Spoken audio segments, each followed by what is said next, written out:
Hola, soy Ariana Martínez y bienvenidos a otro episodio de mi podcast.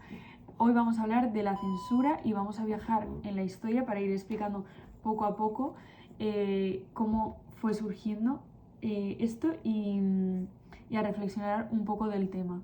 Así que espero que os guste mucho y empezamos. Imaginémonos por un momento que mañana nos levantamos, abrimos, imagínate, Instagram y solo vemos publicaciones oficiales del gobierno o que el gobierno ha aprobado, y las noticias que aparecen son solo noticias oficiales, y que ChatGPT no nos llega a dar información de muchas preguntas que le hacemos porque está todo muy limitado.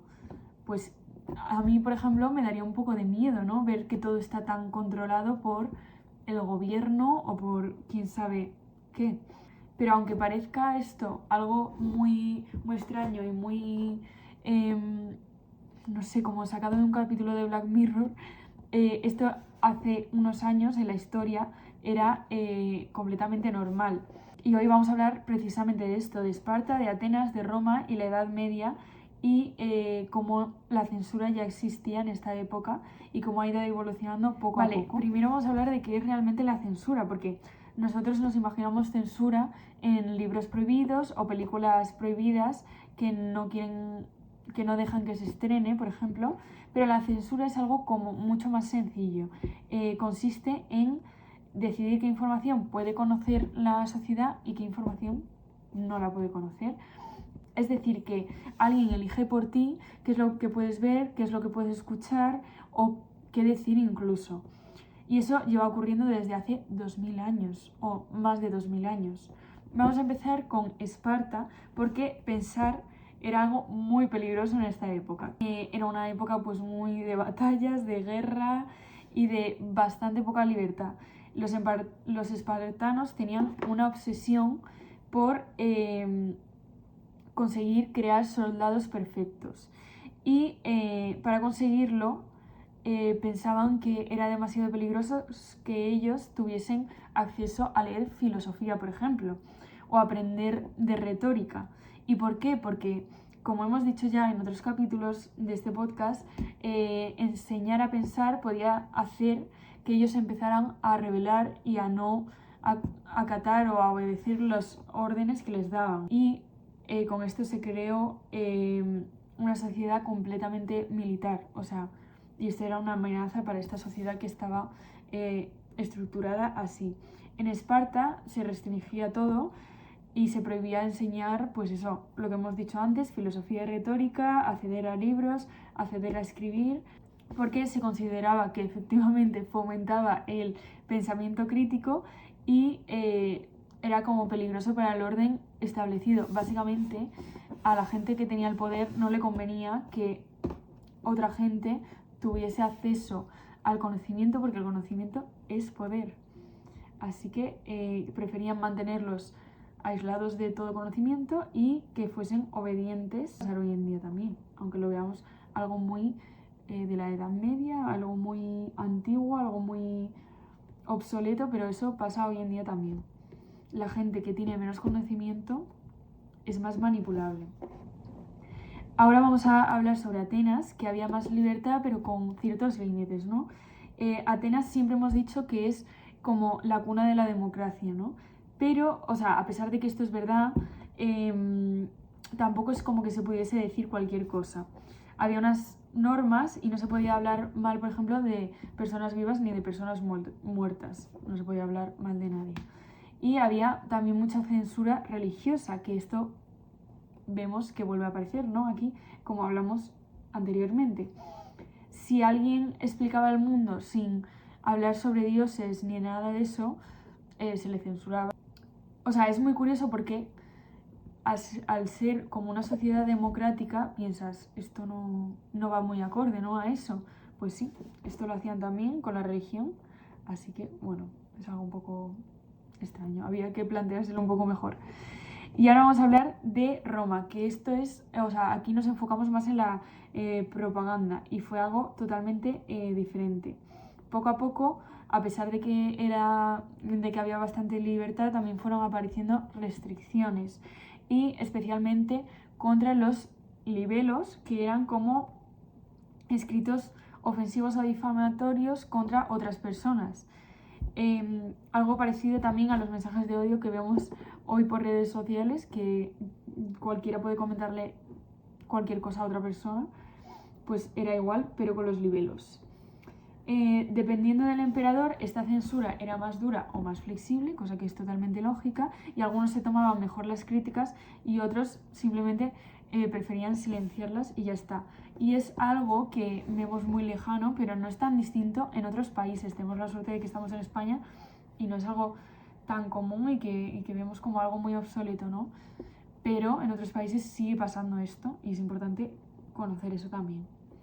Y aquí aparece un personaje muy importante, Julio César, que fue de los primeros expertos en propaganda y que el primero en aplicarlo, ¿no? Difundía sus discursos mediante este medio y mandó grabar su rostro en monedas. Consiguió prácticamente así que todo el mundo conociese su imagen, o sea que le salió genial la jugada porque todo el mundo sabía cómo era su cara al menos, porque las monedas que utilizaban pues la tenían. Es como, por ejemplo, los políticos hoy que pues tienden a cuidar muchísimo más sus redes sociales, pues Julio César también lo hacía, pero de otra forma. Entonces llegamos a la Edad Media, ¿no? Que ya hemos hablado anteriormente, entonces lo voy a resumir un poco porque hablamos en el capítulo anterior mucho de la Edad Media, pero aquí la censura cambió completamente, ¿no? Y no se ejercía ya por el poder político, sino que por la Iglesia. Hemos dicho que los monasterios eran los centros de conocimiento por excelencia, entonces tenían acceso a todo y lo controlaban todo. Solo ellos sabían leer al fin y al cabo y solo ellos podían copiar los libros. Así que ellos decidían qué textos circulaban y qué no, o sea, y cuáles no. Es como si ahora solo una empresa tuviese acceso a internet. O sea, imagínate lo que nos estaríamos perdiendo, pues en esa época era así, con los libros. Durante la Edad Media prácticamente solo existía una interpretación oficial. La religión estaba presente en absolutamente todo y los predicadores eran los que transmitían siempre como el mismo mensaje, incluso tenían como unas pautas para hacer los mismos sermones preparados y decir como que dar todos el mismo mensaje para propagarlo de forma más uniforme y que no hubiese ninguna confusión, que todo el mundo se quedase con la misma información. Y eso es que incluso existían manuales para que los sacerdotes dijesen lo mismo. Y a esto hoy en día lo llamaríamos como una unificación del discurso, ¿no? El arte también tuvo un papel muy importante en esta época y con la religión y las iglesias porque mucha gente no sabía leer, no podía leer, pues, por ejemplo, la Biblia o cosas así, la mayoría de personas no podían y se desarrolló mucho esta faceta como artística de implementar las imágenes, las vidrieras, las esculturas, las pinturas, las representaciones teatrales, y así fue como llegaba la iglesia también a más gente y por eso ahora en las iglesias podemos ver pues un montón de vidrieras preciosas, un montón de pinturas también relacionadas con la religión. Y todo esto servía a eso para como reforzar la fe en la población y hacer como una forma de comunicación muchísimo más eficaz, ya que la gente solo podía mirar, no leer era algo que muy pocos podían hacer. Hoy en día existe la censura. Bueno, este es un debate un poco complicado porque